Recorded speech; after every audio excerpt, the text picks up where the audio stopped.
We are now to our fifth and final entrepreneur. Mac Bolick will be presenting on Give and Go. So Mac, come up and we'll turn this over to you. So a great conclusion. Let's hear it for Give and Go.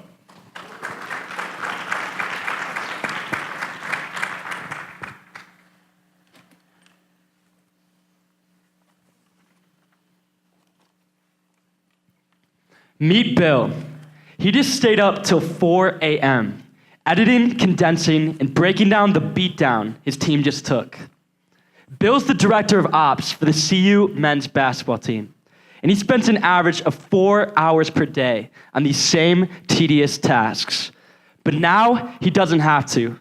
Bill sought out my team to solve his biggest problem. I'm Mac, and I'm the CEO of Give and Go. We're saving coaches thousands of hours so they can win more games. One of the biggest problems in sports, specifically in scouting for upcoming games, is the film editing process. The average major university spends up to $400,000 a year on this process. And a coach where each game takes 4 hours to break down on average, and each opponent has to be scouted 5 to 7 times across a season, that equates to 700 hours.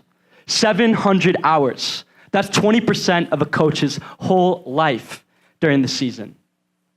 Or coaches can outsource to top contractor who takes 24 hours to edit footage and get it back to coaches, much longer than they can afford.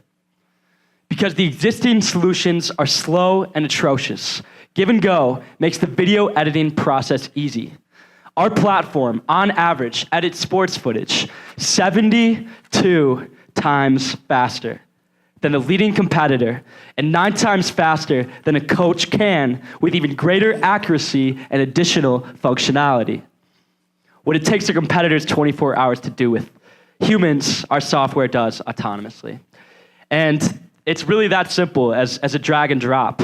And in unprecedented fashion, coaches are getting desired footage customizably edited in just minutes. And how does it work? Our innovative and proprietary platform uses computer vision to watch the game on hyperspeed, condensing out timeouts, dead balls, and more, as well as labeling each play. For example, it recognizes who shot, who scored, who got the assist, who turned it over, who got the rebound, and where did the player shoot from. These are all analytics we're collecting right now with our product. But we're going even deeper. We have bigger plans. Beyond basic analytics that we're collecting higher level analytics, such as how effective are lineups together, how effective are defenses, how effective is a player from this spot on this day. You name it. Those analytics we're collecting, and we have big plans for those analytics. And where are we now? We have a product and we have customers. We did a free trial with the University of Colorado Boulder and the University of Virginia this past season. The University of Virginia was college basketball's #1 team. They allowed us to flesh out our product and create a product that we feel will be extremely ready for a nationwide launch, which I can't wait to tell you about. We've spoken with over 170 coaches around the country. 130 of these coaches want to pilot the product. And right now, my phone is buzzing off the hook because we have the Final Four coming up and many meetings on Thursday and the weekend. And these are from teams like Duke, from Wisconsin Badgers, and even the NBA Denver Nuggets. But we're not going to stop at just college and NBA basketball. We have huge plans to expand to other sports, other levels as well. And like I said, didn't mention the letter of intent yet, but people have wrote their letter of intent that they want to use this product. And the pricing right now is $10,000 annually on annual subscription, and that price will rise and fall as we expand levels and sports. But in our current market, that's our average price. And the market itself, there are 250,000 coaches in the US alone. And the market for tools to serve them, our beachhead market, worth $125 million, expected to grow to $860 million by 2021. And then the analytics market, much bigger. It's our adjacent vertical, and it includes that Moneyball level stuff that I was talking about, the higher level analytics that help coaches win even more than saving them time. And that also includes consumer solutions where fans want to watch their own analytics and their own video, and not really including fantasy sports, but some of the consumer market here. And our financial projections, it's going to start at about $90,000. That's what we expect to get in 2018. And you'll see us quickly grow. We have to prove ourselves in this market. It's a very tight-knit community, which is going to lead to exponential growth.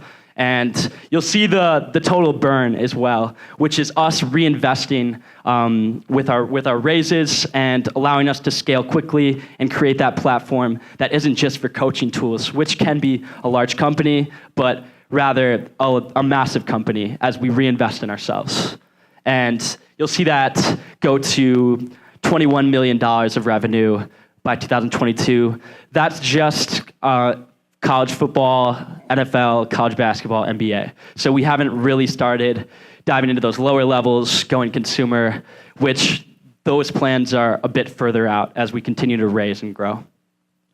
In the competition, they're editing tools like Exos Digital, DV Sport. What they give coaches the tools to do, edit footage, we autonomously do. Massive competitive advantage. Then there's Synergy, Huddle, and Crossover. What it takes them 24 hours to do, edit footage, we do in 20 minutes or less. And that's that 72 times faster factor, and will give us a tremendous competitive advantage that we can sustain as well. And going off that, manual labor versus autonomous labor, we're the only autonomous solution. Our labor costs are 1% of the labor costs of our competitors. And in about a year, we've accomplished an incredible amount of things. We've signed our first customers, which you heard about. We built a world-class platform that's getting better and will be ready for a nationwide launch. And we filed the utility patent, which will give our product great defensibility for decades to come and allow us to really dominate this industry. And what's next? We have big plans centering around becoming the leader in sports video and data.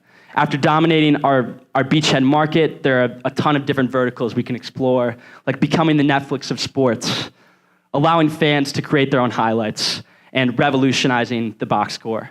For example, a box score, it's how fans interact with games after they happen, and it's really just stats. It's static, it's not entertaining, and it's not sports. So we want to change that. For example, imagine looking at the Golden State Warriors Cleveland Cavs game and clicking on a number and all of LeBron's dunks come up. Right now, there is no video highlights. You can't create your highlights. We want to let fans do that. We want to enable them to do that with our vast amount of scaling and video data, because we're collecting all this data and we're collecting all this video, and that just puts us in a position where not a lot of other companies can do this type of thing. And the team, those sounded like lofty goals. We're the perfect, hungry, ambitious team to do it. Myself, I've started several companies, raised over $100,000 in those ventures. I'm currently a student, so juggle a lot, but it's all worth it. And the biggest thing is, though, I've been a manager. I was a manager for the men's basketball team at CU Boulder. I felt the problem. I broke down the footage firsthand, and I knew it had to be fixed. I knew the problem had to be solved. So I found the two smartest teammates I know, Nick and Drew. They've been programming for 10 plus years. They're budding AI experts and worked in satellite imagery at Raytheon. But we know we're young and we have a lot to learn, so we surround ourselves by terrific advisors, investors, people like Brad Feld from Foundry Group, people from Techstars, people from Duke basketball that substantiate our desire to grow with actual knowledge that enables us to do that. And as far as exit strategies, in our space, Crossover and Exos, you saw them on our competitor list. Both were bought. There's been a very active space in recent years, and that 60 million price point, we're automating Exos, so we feel that our acquisition would be much higher than that. And on the consumer side, you heard me talking about what's next. BAMTech is a great example of that. Got bought by Disney for $1.6 billion. And we feel we're in a great position to attack that vertical. So we're looking at a really good exit or potentially an unbelievable exit. And we have big ambitions, obviously, so needing money to really scale the team as well. So We're raising a $250,000 seed round right now at a $3 million valuation, which would give us 12 months of runway, allow us to hire a senior engineer, as well as pay operating costs and onboard many customers. And this 25K, it's going to put us in a great position to bring on these first initial developers who will help us get our product 100% there, because we have the data that we've collected this past season, but now we need to scale that up and create the perfect solution. And to revisit our story, I told Bill about the solution that would make his life 72 times easier. And he said, when you make that, Mac, everyone in the country will buy it. And if you work on proving Bill right, we need your help. So please vote for Give and Go. Please vote for students. Please vote for sports. And let us revolutionize basketball and beyond.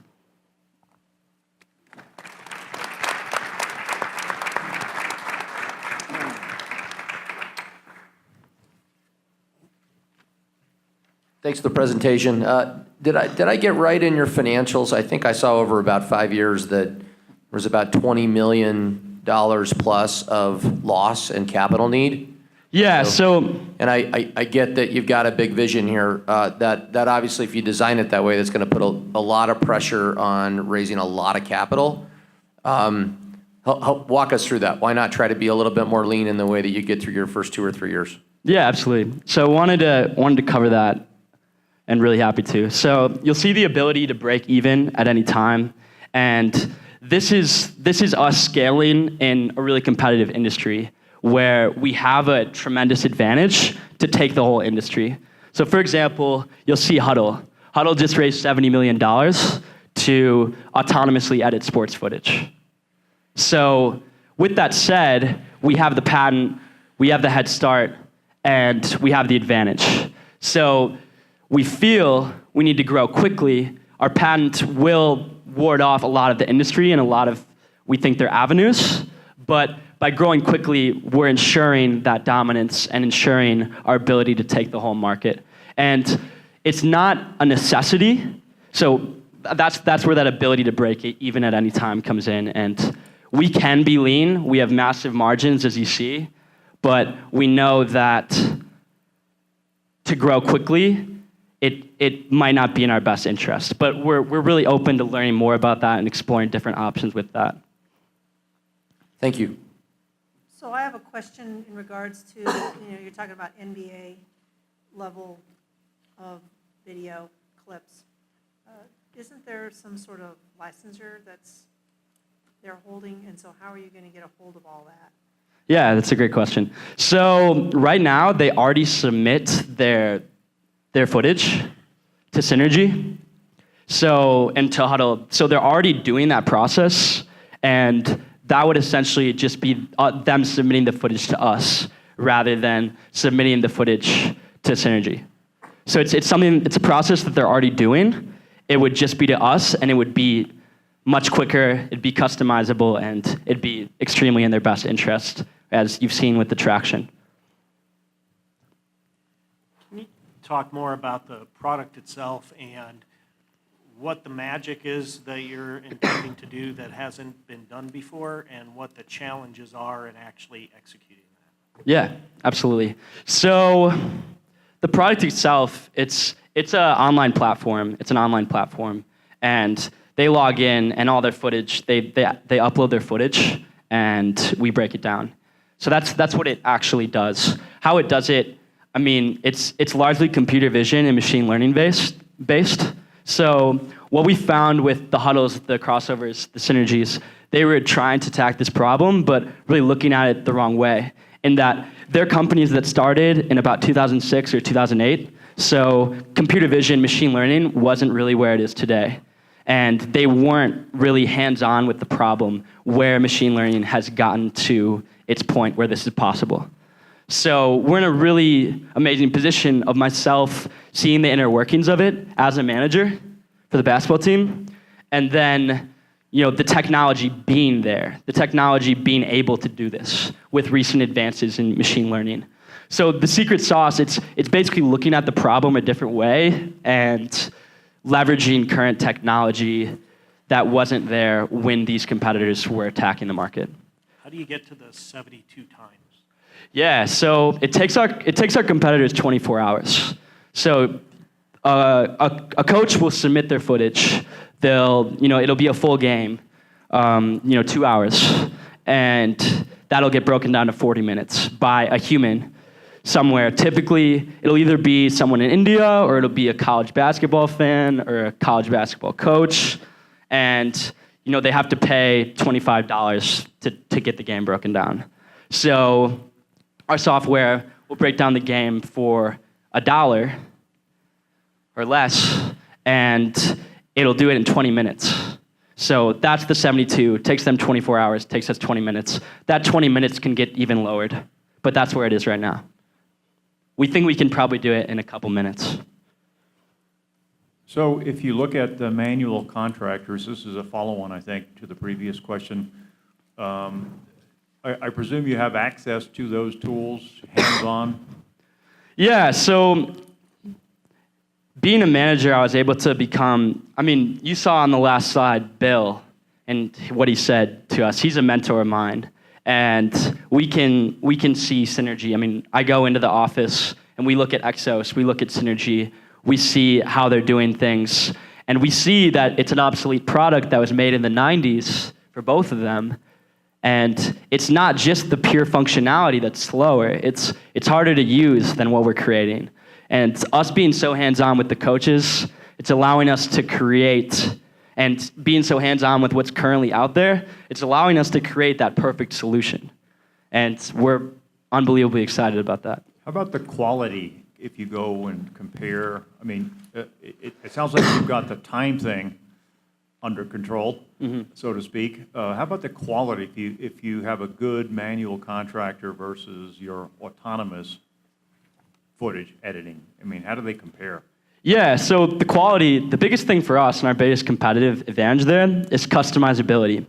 So Synergy, Huddle, Crossover, they break down the game the same way every time. And the way they break it down, there are some mistakes in it, because it's not what coaches really want. Maybe a couple coaches want it, but for example, just a perfect example that's in all their games, when an offensive rebound happens, it'll duplicate the play 4 times, or for a few times, and it really frustrates coaches. They tell us that's like a massive pain point, that our customizability, you don't want the offensive rebounds. You don't want the offensive rebounds broken down that way. Our algorithm can break it down the way that you want it if you adjust these parameters, and sort of like plug and play. So from a quality perspective and a customizability perspective, it's better. And then we're also working on lineup synergies. We're working on how effective these players are with each other. Those are things that are going to be done in the fall, are going to be done this season, and are another massive advantage that will add a lot of value for coaches. So from a quality perspective, it's not just faster, it's better. So a couple questions. How did you arrive at the 10K subscription price? Yeah, absolutely. So we wanted to use penetration pricing there to quickly and thoroughly dominate the market. So right now, the average rate, it can range anywhere from like about $10,000 to $30,000 for a essentially worse solution than ours. And a lot of people would say to us, well, why aren't you charging a higher price then? And for us, Synergy, for example, at the NBA in college, they're entrenched, they're required to be used, so we have to be an add-on solution initially. And with that said, we have to go in at the lower price point, and then the idea is we'll become the entrenched solution because we're immensely better in alleviating immense amount of pains. So it's really getting in the market. We feel from the interviews we've done, that's been the most receptive price point. And then the 7 LOIs you have, are those letters of intent, are those paid? No. So they're essentially free trials. So those are schools that say, we can't wait to do a free trial. If the free trial goes well, we'll pay. So again, the 90K that you're forecasting for 2018, you're assuming that you're going to convert some of those 7 to paid. Yeah, and the 7 was last year when our product wasn't nearly as good, and we didn't have the validation of Virginia CU of them saying, these guys have to work this out. They've showed us that they've worked this out. Now we're ready. Now we're ready. So we feel we got 7 letters of intent last year, and the 90,000 is pretty conservative. What are the positives that you've heard from the University of Virginia? Yeah, so one thing I haven't mentioned is Synergy. It doesn't integrate with the current software. So the other software there's essentially an editing solution, which is what we are. And then there's an editor. So the editor, they take the editing solution and they edit it further. They label more things because they need to do that. So Synergy, you can't take the cuts, you can't take their labels into the solution. We're already compatible with the current editing solution, which is an Exos, which is a sports code, which is Huddle's subsidiary. And so we can integrate with that, which makes us actually valuable in the editing solution, whereas Synergy, frankly, doesn't add much value for editing, which is supposed to be its sole purpose. Because it's really kind of interesting. It's more of like a film exchange platform and less of an actual editing solution, which coaches want. Did that make sense? Well, just wanting to, so that's what Virginia told you? We Yeah. like the fact that they talk to each other? The sports code compatibility. So we're compatible with their current software, which they need their editing solution to be, and it currently isn't. Thank you. Let's have a round of applause for Give and Go.